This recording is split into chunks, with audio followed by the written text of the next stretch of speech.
Hello students, welcome to Navanko digi lessons. इस video में हम कक्षा 8 विषय हिंदी के पाठ 5 श्री मुक्तानंद जी से मिलिए के अभ्यास प्रश्नों को समझेंगे। पहला प्रश्न है, निम्नलिखित प्रश्नों के उत्तर संक्षेप में लिखिए। लेखक ने इस पाठ का नाम मुख्य पात्र के नाम पर क्यों रखा? उत्तर है, लेखक ने इस पाठ का नाम श्री मुक्तानंद जी रखा क्योंकि कुछ लोग अपने जीवन भर मुफ्त में कुछ न कुछ प्राप्त करने की जुगाड़ में लगे रहते हैं। अतः व्यंग के माध्यम से लेखक ने समाज में फैली बुराइयों को उजागर किया है। दूसरा प्रश्न है, मुफ्तखोरों का सरताज किसे कहा गया है?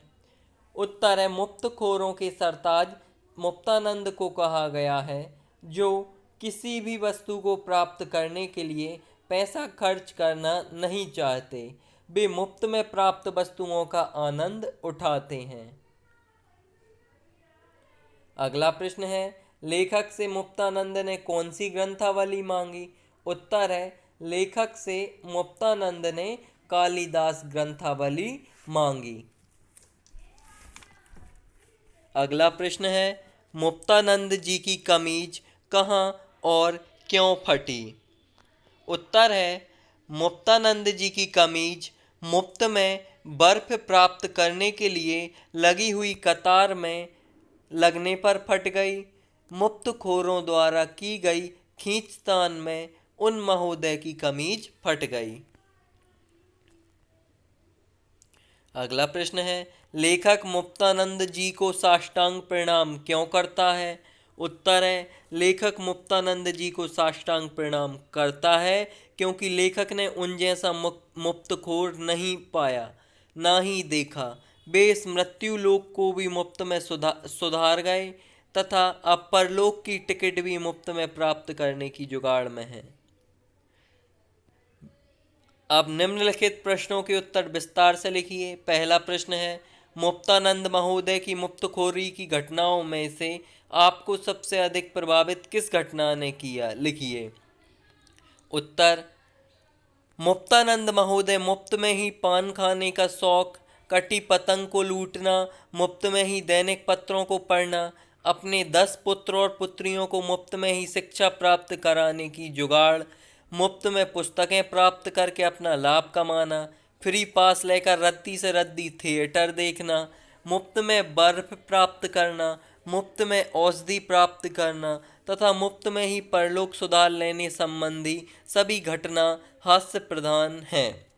परंतु मुक्तानंद जी द्वारा अपनी उम्र के इस पड़ाव पर भी कटी पतंग को लूटने की घटना बहुत ही प्रभावित करती है। मुक्तानंद जी बेतहाशा दौड़ लगाते हुए कटी पतंग को लूटना चाहते हैं। उन्हें अपने शरीर में चोट लगने और दूसरे व्यक्तियों द्वारा मजाक उड़ाए जाने की भी कोई चिंता नहीं है। अगला प्रश्न है, मुक्तानंद जी पढ़ने के लिए समाचार पत्र कैसे प्राप्त करते थे? उत्तर, लेखक महोदय के घर प्रतिदिन प्रकाशित होने वाले 2 समाचार पत्र आते थे। उन अखबारों को सबसे पहले मुक्तानंद जी ही पढ़ते थे। उनका पढ़ना किसी धार्मिक अनुष्ठान में लगाए गए भोग के समान है। उनको पढ़ लेने के बाद ही लेखक महोदय अपने अखबार को प्रसाद के रूप में प्राप्त करते हैं। वैसे उन्हें अपने मोहल्ले के उन सभी आदमियों के नाम याद हैं जिनके घर प्रतिदिन अखबार खरीदा जाता है। इस तरह कभी कभी उन सभी के घरों पर समाचार पत्र पढ़ने के लिए वे चले जाते हैं। उनका यह कहना भी उचित ही लगता है कि प्रत्येक मनुष्य को अपने ज्ञान वर्धन के लिए अधिक से अधिक समाचार पत्र पढ़ने चाहिए, परंतु वे मुफ्त में ही समाचार पत्र पढ़ लेते हैं और समाचार पत्रों के खरीदने पर पैसा खर्च करना उनके लिए पाप है।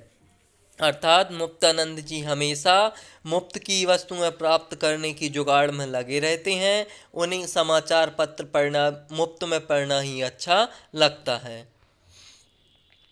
अगला प्रश्न है, मुक्तानंद जी दूसरों से पुस्तकें मांगकर उनका क्या करते थे? उत्तर है, मुक्तानंद जी दूसरों से पुस्तकें मांगकर उन पुस्तकों को वे उस व्यक्ति को देते थे जिससे मुक्तानंद जी अपना लाभ प्राप्त करते थे। देखिए उन मुक्तानंद जी की चतुराई कि वे दूसरों की पुस्तकों के माध्यम से अपना लाभ कमाते हैं, अर्थात दूसरों से पुस्तकें लेते हैं और ऐसे व्यक्ति को देते हैं जिनसे उन्हें लाभ प्राप्त होता है। लेखक महोदय ने उन मुफ्तखोर महोदय को यह भी बताया कि पुस्तकें दे दिए जाने के बाद लौट कर नहीं आती हैं।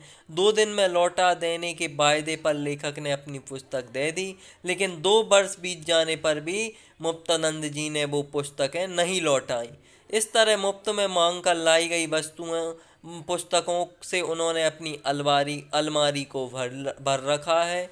अपनी अलमारी पर किसी भी व्यक्ति की निगाह भी नहीं पड़ने देते। वास्तव में उनके पास सभी पुस्तकें बिना मूल्य के ही प्राप्त कर ली गई हैं। अर्थात मुक्तानंद जी दूसरों से पुस्तकें लेकर उनसे लाभ कमाकर अपनी अलमारी में सजाकर रख लेते हैं। अगला प्रश्न है, लेखक ने कबीर का रहस्यवाद किस संदर्भ में कहा है? लेखक ने कबीर के रहस्यवाद का संदर्भ इस रूप में कहा है कि मुक्तानंद जी जब भी बीमार हुए तब उन्होंने अपने इलाज पर कुछ भी खर्च नहीं किया। उन्होंने दवा तो क्या, उस शीशी के पैसे भी कभी भी अपनी जेब से नहीं दिए। डॉक्टर, वैद्य और हकीम कहने को तो सबके दोस्त होते हैं, परंतु अपनी फीस औषधि की कीमत कभी नहीं छोड़ते। इस तरह आखिर में उन्होंने औषधि की भी सरकारी अस्पताल से मिल जाती है। यही तो कबीर का रहस्यवाद है। अर्थात रहस्य की बात है कि मुक्तानंद जी को सभी औषधियाँ मुफ्त में ही प्राप्त हो जाती हैं। डॉक्टर तो दुनिया की नब्ज टटोलते हैं और मुक्तानंद जी डॉक्टर की अर्थात डॉक्टरों से निःशुल्क औषधि प्राप्त करने में सफल हो जाते हैं। इस तरह यही कबीर के रहस्यवाद के समान बात है। परलोक के संबंध में मुक्तानंद जी की क्या धारणा है? उत्तर है, यह लोक की भांति मुक्तानंद जी परलोक में भी मुफ्त जीवन यापन के सपने संजोए हैं। उनका दृढ़ विश्वास है कि जब भगवान ने यह लोक अर्थात इस लोक में आनंद पूर्वक निभा दी तो परलोक में भी मुफ्त में ही उनकी मुक्ति कर देंगे। रिक्त स्थान भरिए। माले मुफ्त का चंदन घिस मेरे नंदन। दूसरा है, माले मुफ्त दिले बेरहम। भाषा अध्ययन का पहला प्रश्न है, निम्नलिखित शब्दों का शुद्ध उच्चारण कीजिए और उन्हें अपने वाक्यों में प्रयोग कीजिए।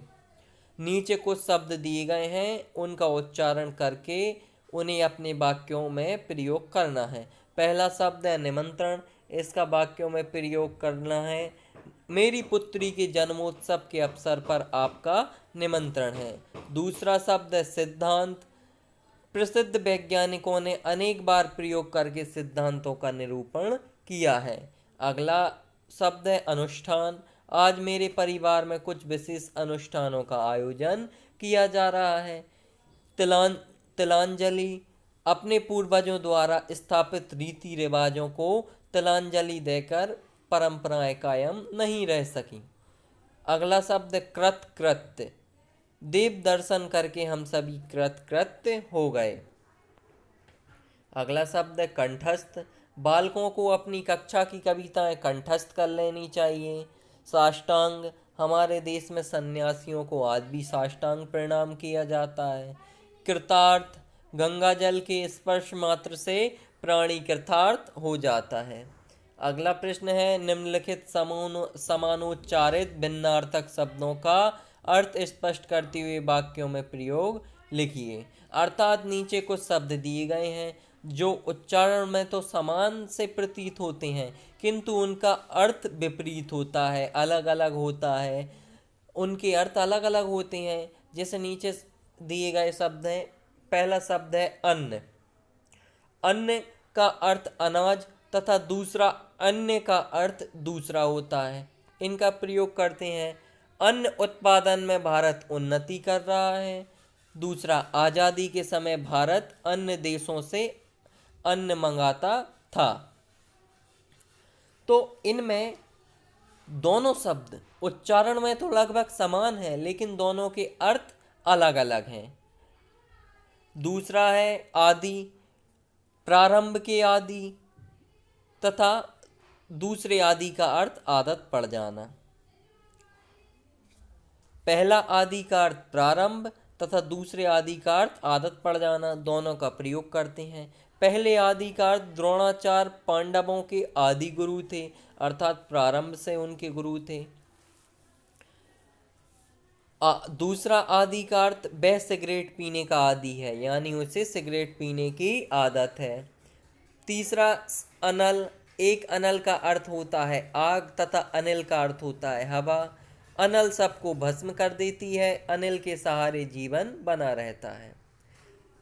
अगला शब्द है अखत। अखत का अर्थ न कहने योग्य तथा अथक का अर्थ न थके हुए। उसकी अखत कहानी है, अर्थात न कहने योग्य कहानी है। अथक परिश्रम से सफलता मिल सकती है। अगला शब्द है उपकार का अर्थ भलाई है तथा अपकार का अर्थ बुराई है। भारतीय मनीषियों ने संसार में अनेक उपकार किए हैं तथा दूसरा प्रयोग है अपकारी जन निंदा का पात्र होता है। निम्नलिखित मुहावरों कहावतों को अपने वाक्यों में प्रयोग कीजिए। कुछ मुहावरे कहावतें दी गई हैं, उनको अपने वाक्यों में प्रयोग करना है। पहला है यथा नाम तथा गुण। उसका उत्तर है भीम ने अनेक योद्धाओं को धराशायी करके यथा नाम तथा गुण सिद्ध किया, अर्थात जैसा नाम वैसा गुण। दूसरा, आजकल के नेताओं पर यह कहावत कि माले मुफ्त दिले बेरहम चरितार्थ होती है। तीसरी कहावत है मुफ्त का चंदन घिसमेरे नंदन। इसका प्रयोग बिना धन खर्च किए खाद्य वस्तुएं प्राप्त करने वाले लोग मुफ्त का चंदन घिसमेरे नंदन के अनुसार खूब खाते हैं। अगला है किसानों ने अपने मांगों के समर्थन में तहसील पर धरना दिया। पांचवी कहावत का प्रयोग है विधानसभा के चुनावों में मतदाताओं की नब्ज टटोलना नेताओं के लिए आसान नहीं है। लास्ट, जंगली जानवर दिन छिपते ही अपनी शिकार की टोह में रहते हैं। अगला प्रश्न है अजनबी शब्द का हिंदी रूप है अपरिचित। इसी प्रकार निम्नलिखित शब्दों के हिंदी रूप लिखिए। खुशामद का हिंदी रूप चापलूसी। खुशामद का चापलूसी या चाटुकारी। नब्ज का नाड़ी। सलामत का ठीक या स्वस्थ। दावत का भोज। बेरहम का निर्दयी। अखबार का समाचार पत्र। रोजाना का प्रतिदिन तथा नुकसान का हानि। पाठ 5 श्री मुक्तानंद जी से मिलिए के अभ्यास प्रश्न यहीं पर समाप्त होते हैं। इनको अपनी फेयर कॉपी पर सभी प्रश्नों के उत्तर को शुद्ध एवं स्वच्छ रूप में लिख लीजिए एवं सभी का अभ्यास कीजिए। वीडियो को अंत तक देखने के लिए बहुत बहुत धन्यवाद।